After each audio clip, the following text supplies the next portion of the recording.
The Ranger Report, yeah, the Ranger Report. If you want the inside scoop, listen to the Ranger Report. Oh, here we go!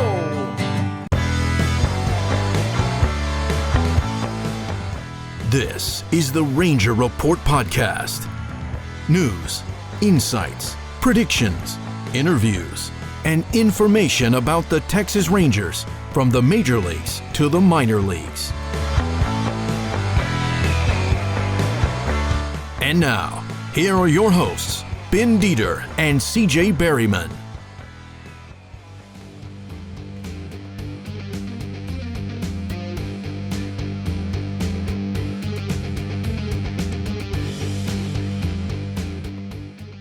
All right, everyone, welcome to the Ranger Report podcast, minor league edition. We are thrilled today on episode 3 to be joined by Round Rock Express pitcher Cody Bradford. Cody, how you doing?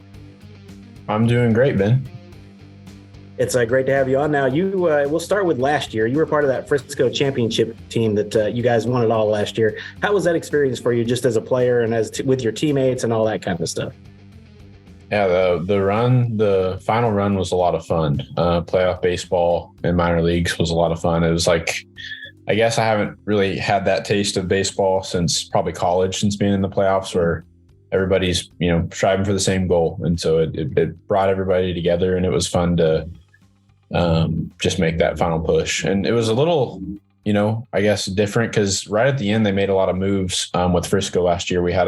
I know Evan Carter got called up, and Thomas Ajacey, and then Krim left us. He was with us all year. In the very last week, he got bumped up. And so some new faces came in, but I mean, in playoffs, we meshed really well, and we ended up finishing strong. So, yeah. Yeah, it was a great series, too. It was a lot of fun to watch on our end. So, all right. So what did you do this offseason, and what does your routine kind of look like between seasons? What I do this offseason in terms of training? Yeah, in terms of training. Yes, sir. So my wife and I stay in Waco, Texas during the off seasons, and I work out at Baylor University. It's where we both met and went to college. And I use the Rangers program. They do an off season weightlifting program and training program, and it's all through an app. And I just go on there every day and get to throw and get to lift. I'm using Baylor's facilities, and it works out great. Cool. That's great. Yeah, that's great. And now, obviously we need to talk about this.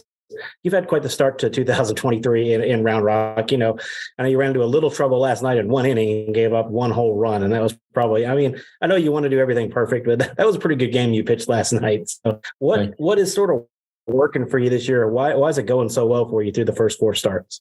I really think the addition of a cutter, we implemented it last year at the very end of the year. And I finished really strong with it, but just adding that pitch, the repertoire it's a different look with a heater going up, a changeup going away. And my slider is, it's useful, but it's probably not a swing and miss pitch, especially to right-handed hitters.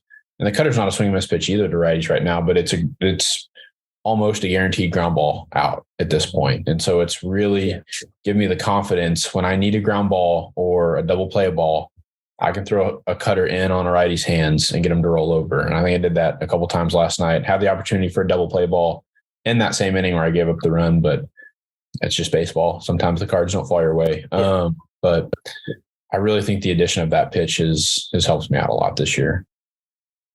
And you've got a pretty good team behind you this year in Round Rock. The Rangers all up and down the system are pretty good, but you guys have started really hot and really well, and you've got a good pitching staff around you and some great fielders behind you. So what's it like to kind of know, even if you have an inning like that they're going to pick you up, next inning?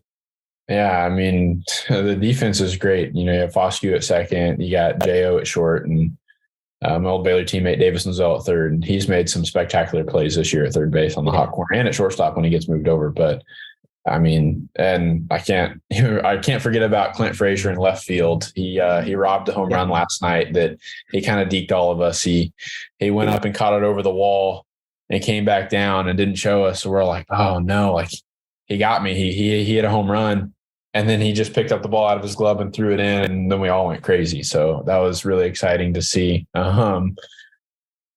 definitely made my heart beat a little bit as a pitcher, but man, I'm so grateful for the defense that I was watching. He got all 3 outs in that inning too. He did. He got all 3 outs worked in his that butt inning. off. And like I said, the announcer for Sacramento, I was watching it on the MLB app. He didn't know. He was like, it's a home. What? No, wait, it's in his glove. They didn't sound real happy when he pulled it out of his glove. Yeah. I don't think they were real happy when you came out for the 7th inning either. I don't think so. Yeah. No, but anyway, Frey, that was a good inning for him. But he's a good player too. So it's just cool. Like I've been doing this for a long time, but I've been following Frisco and Round Rock the most. So you guys, last year down there in Frisco, and it's just since 2008 when I started covering this team, this is probably the best group of prospects I've seen since the Rangers went to back-to-back World Series in 2010 and 2011. And I'm sure you've heard that before. I honestly haven't heard that. So that's a nice compliment, for. Yeah, I'm an old man, so I've been doing this for a while. Yeah, that's a nice compliment to the Rangers org in general. Just the work that they've put in with the scouting department. So I know a lot of guys say it's their diva day or whatever they want to do, but what does a day where you start look like for you? Like what kind of routine do you put yourself through on a start day? To be honest, Ben, I don't have a direct. I'm more just kind of go as the flow goes. I think yesterday, we woke up. I usually spend time with my wife. We go everywhere together, so she tries to come on all the road trips. And yesterday, you had to go to UPS to ship something. So we usually go get a sandwich together for lunch, but we just woke up, ate breakfast. I think yesterday we had a Bible study in the lobby with some of the players that we do on every Thursday. And so I just happened to be on my start day that took up some time, and then went and got a sandwich at a local deli shop in Sacramento. So I kind of like going to find a local sandwich shop and look at their menu and try something new. So that's really about it. Well, that's cool. The only guy that's been more laid back than that I've interviewed was Zach Kent, because he actually came on with us one time on his start day. And I was like, dude, you can't. He was like, no, I don't mind. It'll be fun. And then he had a great night. And he actually texted me and said, hey, can I come on for my next start too? Yeah, there you go. That's pretty cool. But he's hurt, unfortunately. He's another one of our favorites, man. Zach Kent, when he gets in that rotation with you, and you pitched with him last year, that dude has got some stuff, man. He does. He's got some gnarly sliders and gnarly curveballs, gnarly breaking balls. He does. All right. So in all the levels you've played at, what has been your favorite ballpark so far to pitch in? Favorite ballpark so far? I really liked Wichita Wind Surge. Their stadium and their atmosphere was really cool last year. And I think it was actually built to be a AAA stadium.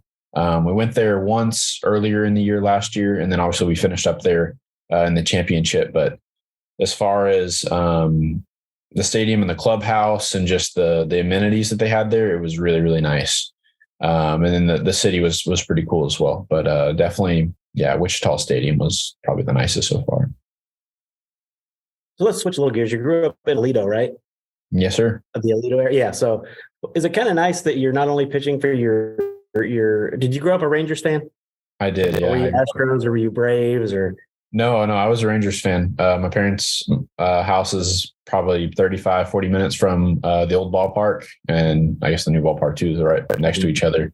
And so I grew up going to games, and I was a big Derek Holland fan. I loved his impersonations and watching him on TV, and then was lucky enough to get his autograph after one game. Me and my dad went down to the old tunnel where the players would drive out, and he stopped by. I remember he was driving, I think it was a Porsche or some kind of sports car, but he stopped, and there were probably 20 like just father and son standing there, and he signed every single all of our autographs before he left that night. And that was just something that was really special, and I really enjoyed getting to go to the old ballpark. That's really cool. Yeah. So is it kind of nice though for you, not only pitching for the team you grew up rooting for, but now with the top 2 levels being in Texas for the last 2 years pitching? Mm-hmm. Yeah, I think it's definitely a blessing to get drafted by the Rangers out of college. I don't know how many guys get drafted by the team they grew up rooting for. And so that was something that was really cool and just happened the way it did. God had a plan. And then last year being in Frisco, my parents live about probably an hour and a half from Frisco. And so they actually made the trip over. Every single home start I pitched in, they came, and they also brought my grandparents who live in Weatherford. So it was really cool getting to see my grandparents at the games. A little bit older, a little bit harder to travel. They probably won't make it down to Round Rock this year, but it's really special when family gets to come watch you pitch, especially, in minor leagues. So. Yeah, well, it's our job to talk about you guys and to speculate and to want things. And a lot of people I've been talking to hope that you make it to Arlington this year. I know you set goals and stuff for yourself in the year, but you don't want to look too far ahead. But when you start the way you have, people immediately want you to get called up right away because they don't realize how development works. But, do you have a goal to get there this year, or are you just going to let it all play out? Ben, I think I have a goal to be the best version of myself that I can be on the baseball field. And, whether I get to Arlington or not, that's out of my hands. And so I can perform as well as I can do and prepare as much as I can. But as for actually getting there, whatever happens will happen, and I can live with the results with that. And so if I'm lucky enough and blessed enough with that opportunity, sure, I would love that opportunity. I think anybody would. Nobody doesn't want to make it to the big leagues, but we're just finding contentment where we're at right now. Yeah, like I said, surrounded by a good team. So, and it's very early on in the season, but, I would love to see you guys bring a championship to Round Rock, like what happened to Frisco last year. I usually take 1 week where I go down there and cover you guys because I live in East Texas, actually about 2 hours east of Dallas. So It's a long way for me to go all the way down to Round Rock. Yeah, that's a hike. Couple of games, but I would love to see that this year. And hopefully, that's a hike. That's a 6-hour drive for me to get there, but it's worth it because I love baseball. My wife thinks I'm crazy, but what they say, those who can't play either write or talk about it. So that's where I am. So, that's awesome. I had 0 home runs in high school. I played for 3 years. I had 0 home runs too because I didn't hit. So, but I also couldn't pitch, so that didn't help me out either. So I couldn't do either of them. Oh, that's funny. Yeah. All right. Well, I always like to finish up with the most important, most difficult question I can ask a player. Especially, It'll be easier for you now because of where you're from. But what is your go-to order at Whataburger? My go-to order, it's probably a number 1 is a regular Whataburger. I think a number 2 is a double. And so I usually go with a number 2 with lettuce, ranch, and cheese. And sometimes I'll get caramelized onions on it. And then usually a chocolate milkshake. That is an excellent order. We take tabs on everyone, and even the new guys, we like to, try to make sure they go if they hadn't been yet. But you grew up in Texas, so that's an easy question for you. Oh, yeah. I grew up 5 minutes from a Whataburger right down the road. I've been there plenty of times. I think pretty much everyone in Texas is about 5 minutes from a Whataburger. Yeah, I think so. That and a Dairy Queen. Yeah, that too. That is definitely true. All right. Well, Cody, I know you're there with your wife. I appreciate her giving you to us for her just a little bit of time. Thanks for joining us. All right. Thanks so much, Ben. Thanks for having me on. All right, Cody. Best of luck this season, sir. All right. See you soon. Thank you.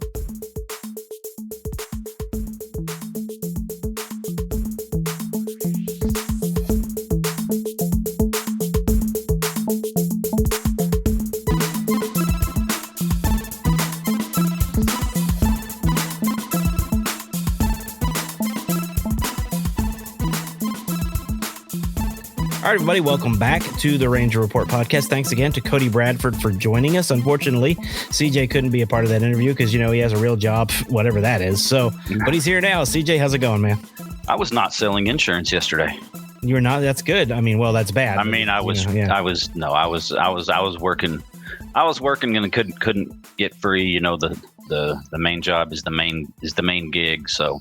Well, you guys have noticed over the years we've been doing this. Sometimes CJ can make it and I can't. Sometimes I can make it and CJ can't for interviews, especially someone like Cody who's having such a great year. When you can get him on the show, you don't want to say, can we reschedule? You want to go ahead and get that taken care of. Absolutely. And luckily, for the most part, we haven't had to postpone very much. No. Usually one or both of us is able to be here, but usually if one of us has to be, the other one can. Our schedules are kind of work out that way, luckily. But I missed that one, unfortunately. And Bradford, boy, what a year he's having. And what a night he had the other night. Yeah, I was going to say the best thing you missed is we got to talk about it because I talked to him the day after his last start in which he went 7 innings and gave up 1 run on, I think, 3 hits. A great game, one bad inning, which he talked about, as you just listened to a little bit, that he was disappointed in himself for that one inning. He talked about, lots of different good stuff. It was a good interview, but yeah, Cody Bradford, 4-0 with an 0.77 ERA to start the season. That's a pretty good start, CJ. It's not bad at all. I think he's doing all right.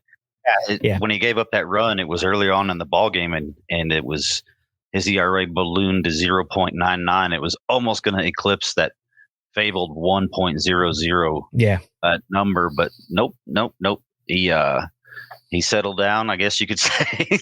He had to settle down, and he pitched very well and got himself another W, and only one run allowed, 5 strikeouts, 5 hits allowed.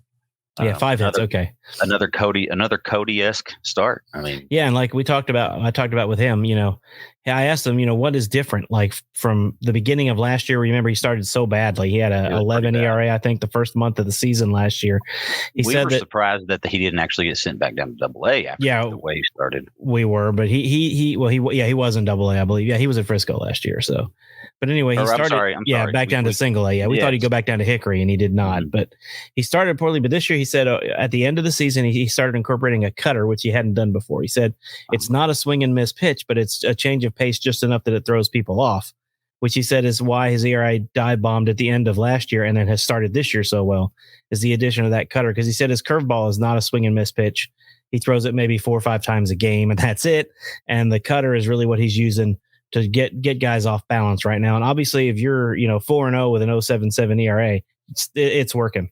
It's working, and you would like to see him continue doing whatever it is that he's doing to keep it working. Yeah, he rarely throws his curveball, and it's just an every now and then here you go. Yeah. Like you said, 5 to 6 times a game, or around 5 times a game. Yeah. Just to throw them off a little bit and let the batting lineup know, hey, I still got this pitch too. So he's had an incredible start, and hope it continues. And and he's one of those right now. Like if you have the MILB app, he's a must watch. Like when he started, because if you want to see a pitching clinic right now, you're going to watch Cody Bradford throw the ball against anybody. And granted, Sacramento's not having a great year, but it's not just been Sacramento. Like I said, he's 4-0 with a 0.77 ERA. He's pretty much dominated everybody he's faced so far in 2023.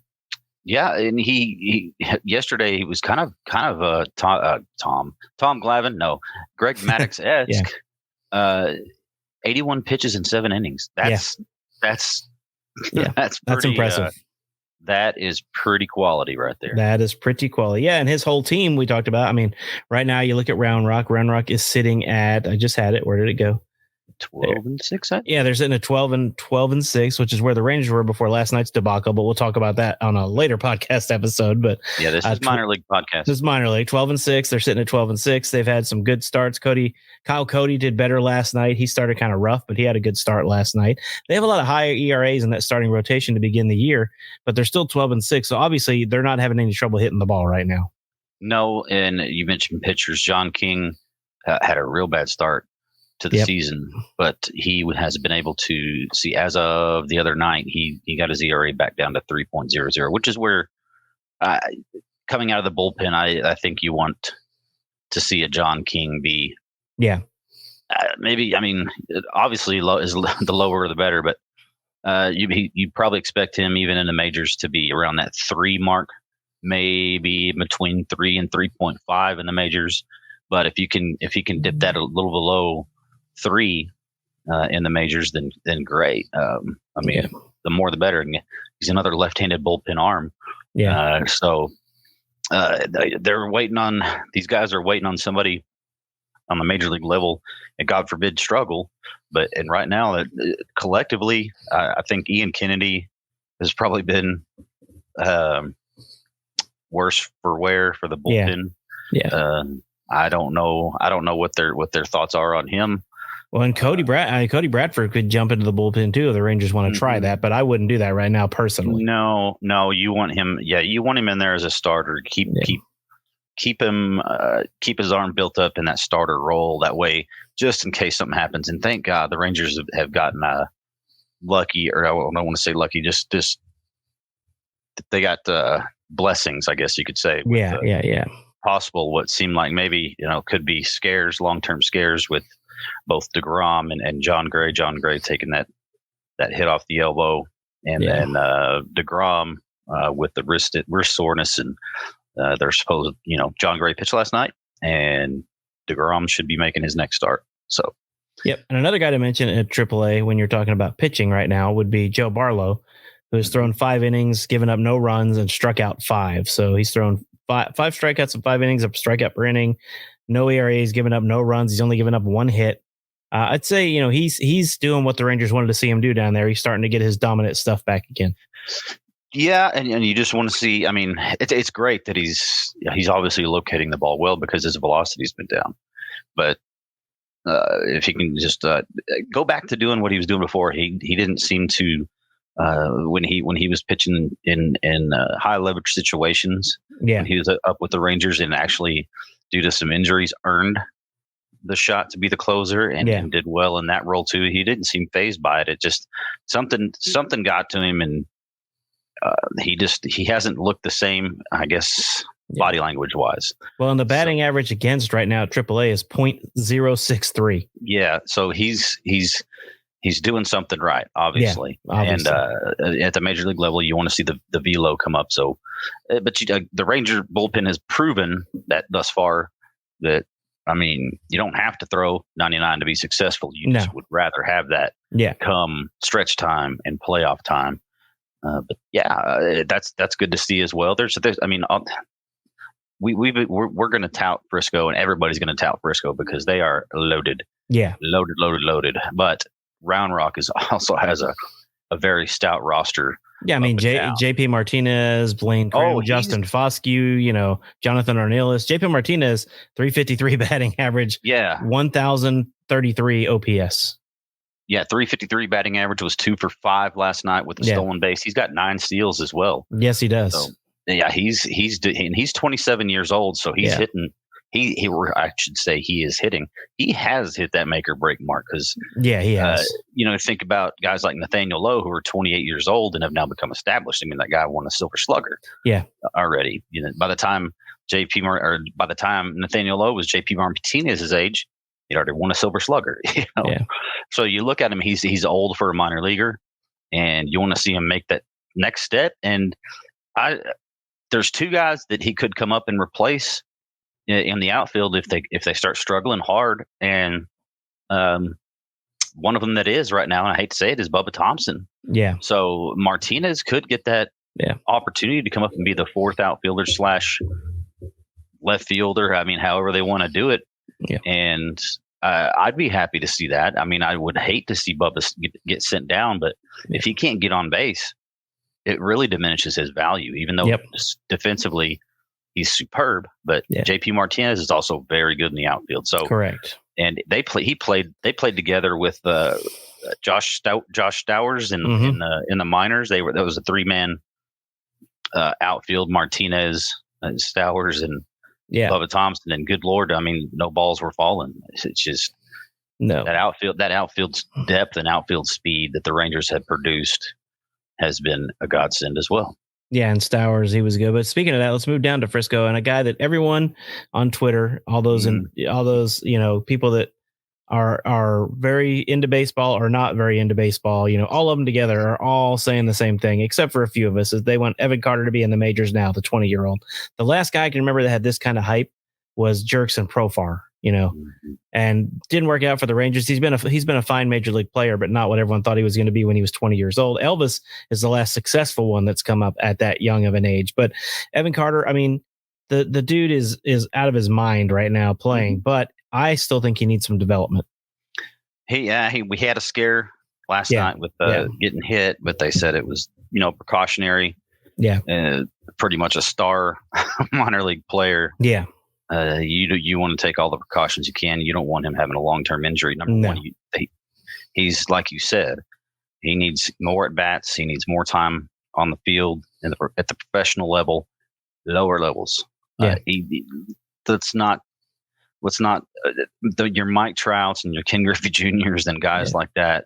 your Adrian Beltres, guys that come up in their teens or their early 20s, very early 20s, 20, 21 years old. It's just so rare, and you just don't want to lose the player. You know what I mean? No, now, for sure. You spoke to Evan at Frisco Media Day, and obviously he's a very laid back, real mature kid for his age, and that's obviously a positive. But anything can change if you rush him and he goes through a bad stretch to start. I mean, we saw it with Leote. They brought him up at the end of the year in 2019, and he did well, and just gave him the job to start 2020. And he did not look good in 2020. It was terrible. Of course, 2020 was a weird year, but yes, it was. But still, it took him a whole year and a half to get over that. So that's something you don't want to see with Evan Carter, especially when he's in Double-A. He hasn't touched AAA pitching yet. Yeah. And some guys don't have to. Yeah. I mean, like again, the very, very special, like your Trouts, your Griffeys, those guys, your Beltres, they don't have to. They've already got that tool set. Evan Carter might, but he still hasn't even grown into his frame. I don't think. I think he's still. No, he's not even 21 yet. Like I said, he's not even 21 yet. But that aside, he is probably better than a couple of the options they currently have in Arlington. Oh, you're gonna excuse me. You're stoking the fire for something. I am. Well, I mean, to be honest, you look at him play, he looks ready, but again, that's what throws people off. Like if you look ready at Double-A, it doesn't mean you are ready for major league hitting. I mean, look at Curtis Terry. Remember what he did in AAA? Oh my gosh, that was one guy. He's batting like 380 with like 25 home runs or whatever. They brought him up, and he could not hit the broadside of a barn in the majors. Yeah, he led AAA in slugging percentage, home run. Yeah, he was amazing. And then when he came up, he just couldn't put it together up here. No, and now he's not with the Rangers no more. Yeah. And Yoel Pozo was tearing up AAA. Yep. I mean, tearing up AAA. And where's he at now? So it's just, you just can't, especially with a guy that is as talented as Evan Carter is. Yeah. You want to treat it with kid gloves. Sorry. If you don't like that, I mean, too bad. Sorry. That's my opinion. I'm sticking to it, and I don't want him rushed. He's where he needs to be. He's going to get his opportunity in Round Rock this year, and it could happen. Say they do send Bubba Thompson down and call up JP Martinez. Maybe they do call up an Evan Carter to AAA to get him some at bats at that level. I don't know, but he does not need to be on the Rangers. No, I mean Frisco hasn't even played.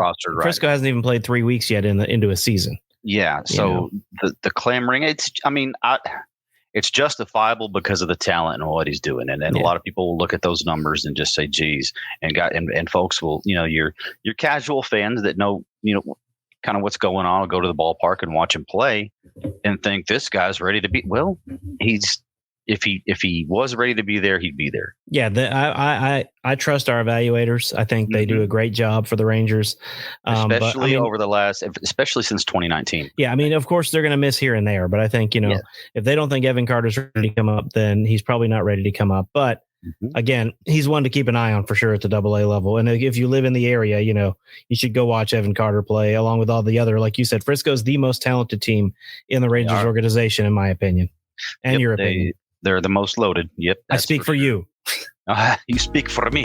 I speak for you. No, anyway. For you.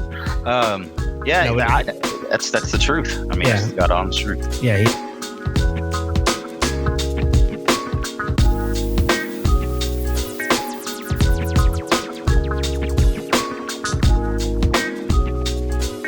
He is very, very good. So, but Double-A 7-6. Not tearing it up so far, but they weren't really last year either. And then, of course, when they got hot, it never ended until after they won the championship. I mean, what they went on a ridiculous winning streak. It was like one loss in 18 games. It was something like that. They did like 11 in a row, 10 in a row, and then lost one, and then won another like 7 or 8 in a row. Yeah, it was ridiculous. And then they were just off to the races from there. It was done. So speaking of teams that have started kind of hot, let's move our way down to Hickory. So, CJ, what's been going on in Hickory?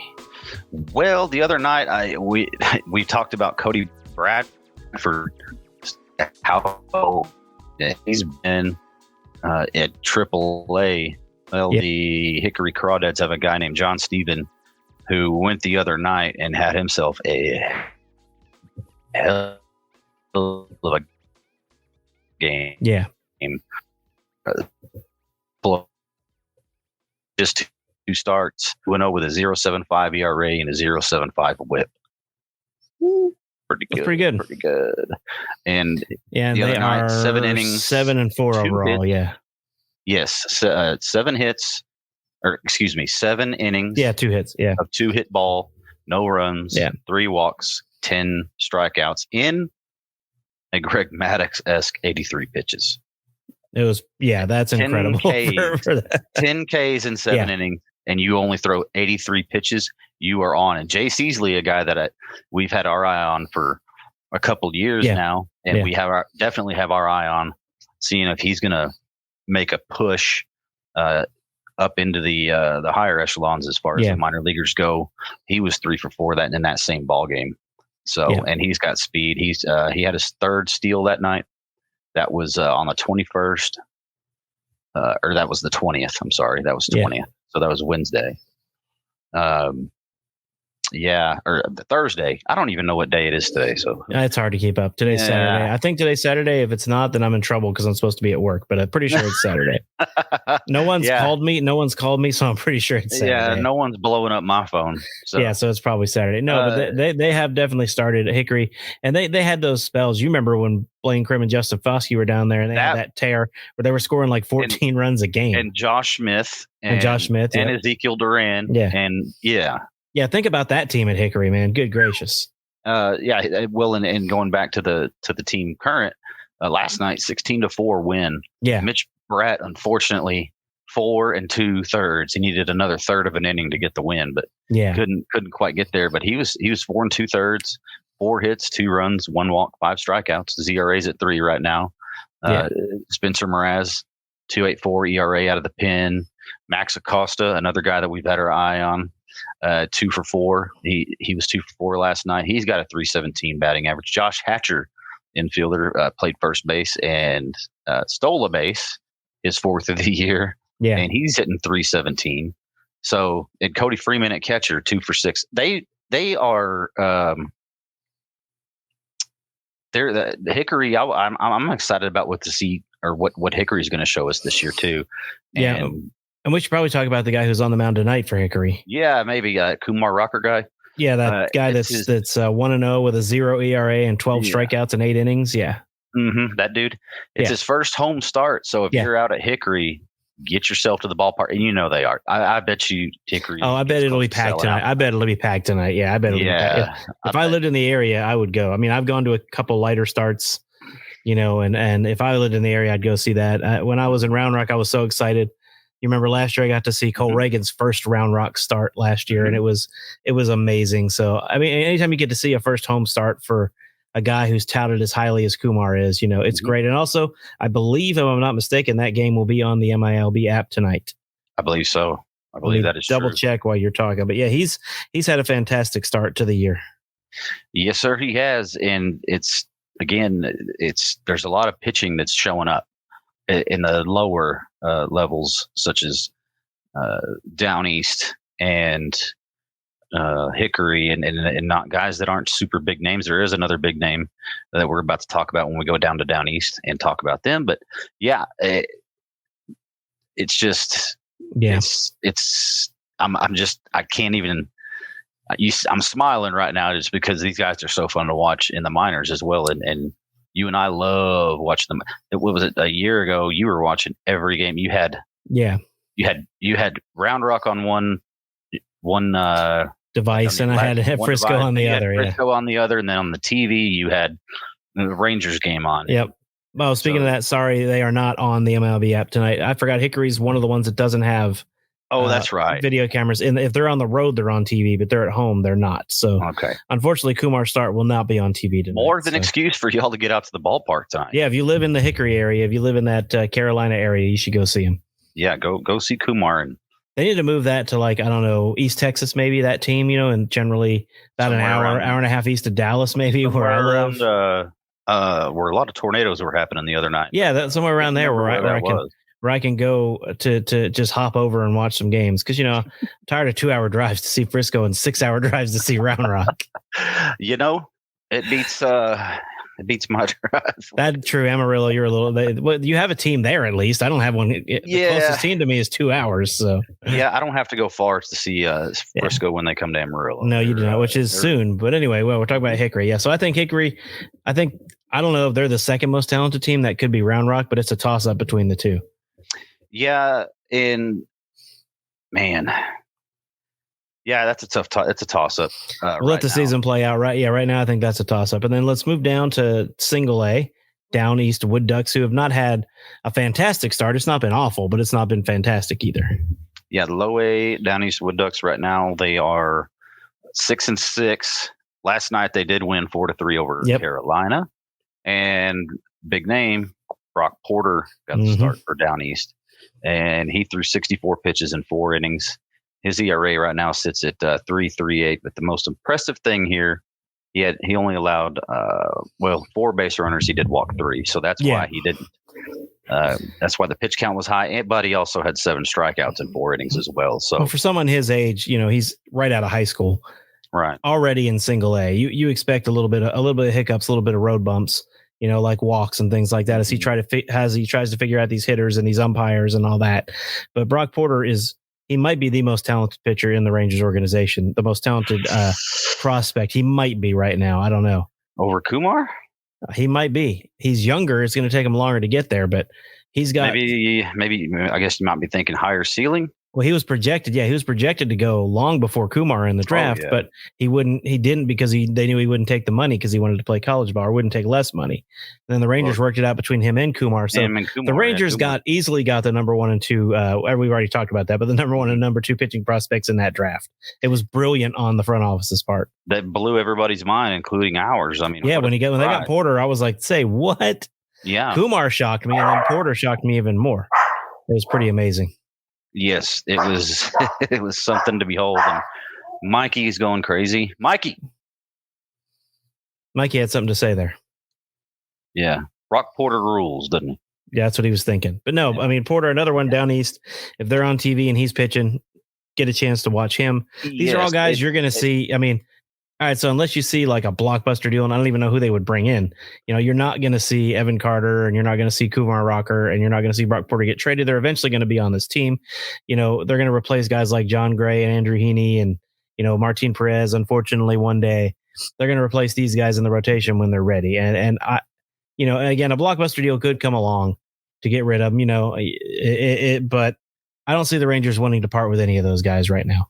I mean, right now the Rangers have minor leaguers that are almost that you would consider untouched. Like somebody would have to give up a big package to get these minor leaguers that we have. So that's how high their ceiling was. And one more thing on Porter, he 4 innings and he walked 3, and the impressive thing is he had 7 strikeouts. But if you think about it in terms of outs, that's 12 outs. 7 of them via the strikeout. So obviously he's got some stuff. He does obviously has some stuff. Anthony Gutierrez is hitting over 300 as well out playing center field. So they're looking, they're looking very, very, very nice. And, very nice indeed. I just want to see. Yeah, I want to see. Down East had a very slow start. They lost. I think they started 1 and 4. I think. 4, and now they're 6-6. So they're like I said, they start. And again, all the Rangers teams are hovering right there around 500 or above, just like they did last year. And again, there's a reason that they're touted so highly in the prospect system is they have them, and we will cover them for you all year right here on the Ranger Report Minor League Edition podcast. And we'll probably sneak some in the Major League one too, just because we tend to do that. Because CJ and I are both scatterbrained, and we just start talking about whatever and like, oh, wrong show, but it doesn't matter. You guys don't really seem to care all that much. So So anyway, thanks to Dallas Sports Nation, Walton's. We love Walton's. Absolutely. Thanks to our first ever sponsor, the Fans First Sports Network, and all the ads that we are running now. Thank you guys for your patience while we figure out where to place those to make it the best listening experience for you, while we still can make a little money at doing this. So those are important things to us. We want to make sure it doesn't diminish the quality or enjoyability of the podcast while we still are going to make money. Like, you can't really complain. I mean, we complain about everything. It's fun, but you're not having to pay any money and we're making some. So for you, it's a win-win, except I can't believe we're making some. Except you'll have to listen to like someone talk about Starbucks and something, every once in a while during our shows. So, if you don't like coffee, then just plug your ears for a second or, get distracted and then you'll hear our beautiful voices and know that we're back. So that's how it's going to work. And of course, I always put the little bumper music there so it's coming. So if you want to, I'm not saying to skip, but if you want to, when you hear that bumper music, just hit skip a couple of times and we'll be back on again. But don't actually do that because we don't make money if you skip them. So you need to listen to them. I'm Barry White over here. You need to suck it up so that we make some money. But no, I'm actually putting together a package for a new offer for everybody. If you want to listen to the show ad free, I'm going to start putting the ad free version on Patreon. See what I did there? And for $5 a month, you can listen to the show. No ads whatsoever, straight through. And some extra retarded crap that we say that never makes it on the air. So some of that'll be. When we say a lot of it. And we say a lot of it that gets cut out thanks to our professional editor. Yeah, Dieter. I'm not professional. But yeah, thanks to our editor. So you're not supposed to say that out loud. Oh yeah. Well, I whispered it so no one could hear it. Oh, okay. Yeah. All right. Anyway, yeah. So we do enjoy doing this. We love it. We thank y'all for listening. The numbers keep climbing week after week as the Rangers keep climbing up the stats. And as the minor leagues are going on, this podcast is just taking off. So these numbers are actually lower than the major league one. But I think as the season goes on, they're going to be neck and neck. And we enjoy doing it. We always love talking about the minors. So dedicating a podcast to it, we thought was just the right thing to do. And of course, we've had a guest on every one but the first one. So that's pretty awesome. That's what I was about to get into. We apologize that we aren't going more in depth on the minors, but we had a guest and we are sorry, but not sorry because we had a guest. And when we talk about the minors, I think people would rather hear someone from the minors than hear us week in and week out just talk about it. So right. But we're gonna cover all four of them. We got to get our hats. We got to get a hat from each team. And swap it out as we're talking about. Yeah, that's team. a good idea. Swap out the hats. That's an idea, right? I like that. So then they know who we're talking about by the video, depending on which hat we're wearing. And change shirts on video. Yeah, everybody wants to see that. No, nobody wants to see that. So, hey, but thank you guys. Seriously, we can't thank you enough. The only reason we're on a network now is because of you guys and listening and getting us in front of the right people. Same thing with Dallas Sports Nation. He was impressed with what we were doing, and Ricky's so fantastic working with us and everything he does all over the country. He's got lots of these sports nations that he runs and does such a good job. And then, of course, the Fans First Sports Network that we've joined is all because you guys listen. If CJ and I were just here talking and we had 5 listens a week, nobody would care about us whatsoever. We probably had already stopped. No, we probably wouldn't have. We're dumb, but we probably would have kept going. But yeah, we would. We would. But no, I mean, you guys interact with us on Twitter. We love all y'all. We gave Chev a shout out last week. John Moore is another one who will send us corrections over Twitter or text if we get something wrong. We love John. We love Jeff. We love all those guys. And again, it's so fun in the podcast community that the Rangers Today baseball podcast and us aren't competitors because you can listen to both of us anytime you want. It doesn't matter. And so we will support them. I mean, we're. I'll be 100% honest. I'll be 100% honest. Yeah, we're subscribers. I listen every week when their show comes out. Yeah, well, I mean, we are subscribers for their audio and for Jeff's writing. So, yep. I mean, where else am I going to steal our ideas from? I got to listen to them first and then steal ideas for our show. We were rubbing paint with them there for a minute, and then Hey, actually, I'm joking because they've been talking about doing a separate minor league podcast, and I was like, no, that's our thing. You guys can't have that now. We started that before you. You can't take that from us. Back off. Back off, losers. No, I'm just even kidding. Though they got a sponsorship or a relationship now with Frisco, but they got everything. They got everything. Work professionally in the business for 15, 16 years, whatever. Maybe you have a few more connections than we do. But those guys are awesome. If you guys don't listen and you just listen to us, you're missing out because they really do fantastic coverage. Jeff is amazing at what he does. Like seriously, and I'm happy to call him and John both friends. We do text back and forth. Awesome stuff. So we appreciate them. We appreciate you guys even more, though, because you guys make this possible. Amen. And that's all I got to say, except... Thanks for listening to the Ranger Report podcast. Find us on Twitter, Facebook, and at therangerreport.com.